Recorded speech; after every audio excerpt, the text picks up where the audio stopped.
go. Can CU and Coach Prime stick with the run? CU ran the ball just 22 times last week. What do you mean stick with the run?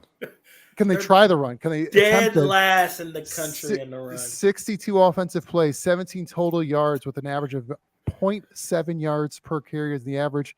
If they take out the carries Sanders had out for negative 30 yards, those look a little better. But CJ, can you call Coach Prime and help us out? Like, what are you calling Coach Prime and talk to him about this week? If I talk to him about this week, it's we have to find a way to scheme it. I think it's a scheme thing, right? I heard a thing on Twitter. I was on Twitter scrolling. Pat Shurmur was doing his little interview or whatever that week, and when they brought up the run game, and Pat's hiding it, kind of. Pat says we have good runners, right?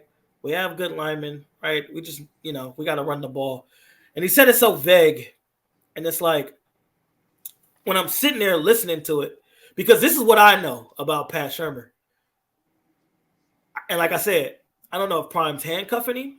I don't know if Prime is telling him, like, this is how we want to do things. Like, Pat gets under center, right? Pat runs duo, right? Pat is a gap scheme guy. Like, comes from the Norv Turner system, which is, 40 ride, 30 ride, which is their inside zone. But it's more of a power. Like, go look at LaDainian Tomlinson and Michael Turner, right? Back in those San Diego, right now, LA Charger days, right? It's, right, go look at Mike Shula. Am I saying that right? Was that Cam Newton's offensive coordinator, Pete? Mike Shula during right? Yeah, so Mike Shula is from the Norv Turner tree.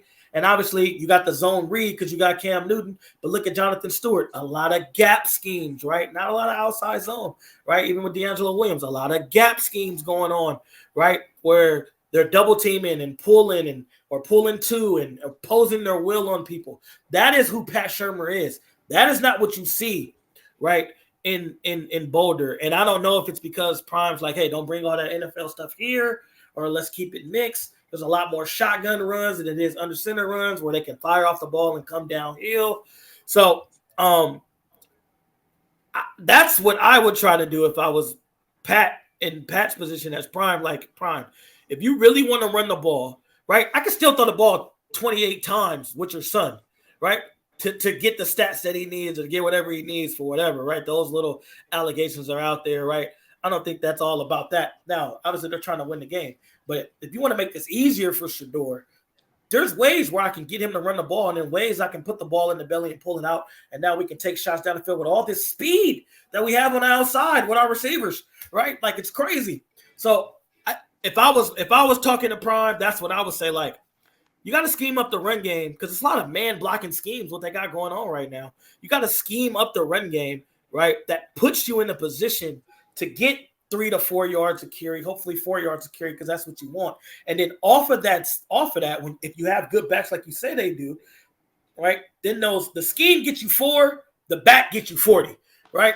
So that's kind of how I would see it and how I would do it. And it's tough when you see yourself dead last bottom of the run, and you can't run and you can't do it. Like you can't not be physical and all of a sudden want to be physical. Like, you can't be finesse and then 4th and 1, we need to be physical. You're not physical the whole time. So it's that's another thing too. But if I was Pat, that's what I would try to do. I would also say this: in college, you don't have as much practice time as you do in the pros. Very true. And running is not, you could put a pass play in and walk through it on, Friday or whatever. But running is something you have to practice. Yep. And so therefore you have to dedicate X amount of periods and practice to do it. And you just wonder if, with all that they've got going on with Shedeur, if they're really dedicating the amount of time. I remember I have a coach who was an offensive line coach for a team. I won't tell you which team, but and he's like, we have a defensive-minded coach, and so head coach. So we never get to practice running game in practice because he's always focused on his defense. And, they found a way to overcome that by doing extra stuff in meetings or whatever. But, I think there's something to be said that you have to dedicate practice time. It's not just sit there saying, we want to run, we want to be tougher. You actually have to practice and work at it. Now, the difference between the college and the pros is they do have physical practices. There's 105 kids on a roster. Now, is everybody talented? That's a different question. But the practices are usually more physical in college because they do scrimmages and they do tech because they don't get preseason games. So you have to create those scenarios in practice. I remember when I was in college with Coach Jeff Tefford, right? He's put a lot of, right? Obviously, he had 3 quarterbacks in the league, right? Put a lot of people in the NFL. Every Tuesday was our physical run day. Defense stopped the run, us learning how to run the ball, and it's live periods, right? I mean, obviously, you don't want nobody to get hurt, but we're tackling and we're going live to do that, right? Which, I mean, if you look at Coach Teffer and all the backs from Etchema all the way to the end of me, right? You know, that's in between that is J.J. Arrington, 2nd-round pick, Marshawn Lynch, 1st-round pick, Javed Best, 1st-round pick, Shane Vereen, 1st-round pick, Justin Forsett, 4th-round pick. When you look at all those backs, right, then myself undrafted, right? Why we were so successful in college with the run game is because how physical we practice it, like Pete talked about.